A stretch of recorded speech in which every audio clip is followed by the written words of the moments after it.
Good evening and welcome to the Science, Industry, and Business Library. My name is Betty Lacey, and I'd like to welcome you to tonight's presentation. It is called Fashion Industry 101, How to Start a Fashion Line in Today's Market. And our presenter is someone who has a tremendous amount of experience in this field and who is giving her second filmed presentation and her third overall presentation on the retail trade here at Sybil, Mercedes Gonzalez. She is president of Global Companies. Mercedes, I hand it over to you. Thank you. Before we get started, I just want to kind of tell you a little bit how we got involved with working with young designers. Global Purchasing is a true buying office. We work with retailers, we work with startup retailers, we work with people that have been in business for many, many years.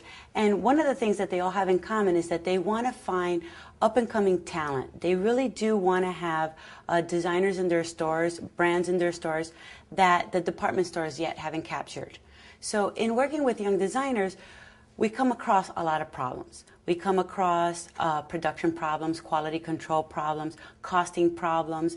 The merchandise comes in late, it comes in overpriced, and the quality is very bad. Before I get started, I just want to lay out a couple of things. First, this is a business to make money. Design is an art. Fashion is about capitalizing on a moment. And thank you very much, but we already have a Tommy and an Isaac and a Ralph and a Donna Karen. As a matter of fact, Andy Warhol says that good business is the best art. So you kind of have to decide from this point, do you want to be rich or do you want to be famous? But it really is hard to be both. And if you could kind of read those names there, John Bartlett, John Galliano, Isaac Mizrahi, Michael Kors, Marc Jacobs, all of them are household names that we're familiar with, but all of them have been bankrupt. And some of them have been bankrupt a couple of times. So it is a very difficult business, and that's why I ask you to choose. Do you want to be famous and penniless, or do you want to be rich and unknown?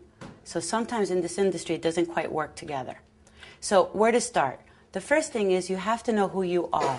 State your target consumer, the retailers that are going to sell your products, your break-even point, and how are you going to do all of those sales? The second thing is having an operational plan. How will you develop the line? How will you find your factories? How will you go into production? And the third thing is, how are you going to market this brand? So the easiest question that you have to ask yourself is, who is going to buy my product? And why should they buy my product? So the things you're going to need to decide, who the target market is, and that's not just saying, well, I'm targeting women. You really have to be very specific.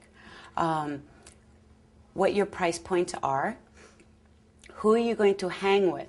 Now, hang with is an industry term that buyers use quite often. They'll say to you, well, you know, I have a line of lingerie and it's kind of sexy and it's young. The next question is going to be, well, who does it hang with? Does it hang with Betsy Johnson? Does it hang with La Perla? So those are two very different demographics there. What retailer fits your market? So let's say you have this amazing product, but what retailer actually can afford it, can carry it, has other product that hangs with it? And usually I'm always very weary when I get a phone call from a young designer and they tell me, oh, you know what, my product is so unique and so out there and so wonderful. And I'm worried because honestly, nobody's reinventing the wheel in this business. So you have to be marketable. And what is your niche? So let's talk about some of the things that fall into place here. Target market. 62% of all the sales in this country are done by mass merchants. So what's a mass merchant? That's Kmart, that's Walmart, that's Sears. Discount stores are 17% of the business. Department stores, that's 12% of the business. And you see when we go down to boutiques, it's 9%. And internet, it's 1%. So those of you that are thinking about maybe starting a line, designing it, manufacturing it yourself, and putting it online, the conversion rate of people that shop on the internet or surf that actually purchase something is less than 1%. So that's not really a good outlet or a good channel for your items. So let's talk about where the money is. 58% of the U.S. population is a plus-size consumer. And this is really one area that's under retailed and under serviced. There's a lot of niche markets there that that haven't been met. Even in the accessory market, if you think about it, handbags have to have a certain proportion. Watches have to go from a 8-inch wrist to a 10-inch wrist or a 12-inch wrist. There are all of these little niche markets. Belts are definitely something hard to find for the plus-size consumer. So there's a lot of niches there. Plus-size children. Now, for many years, you have always been able to find husky boys, but who's designing the husky girl? It doesn't exist. So there's a lot of this open opportunity out there.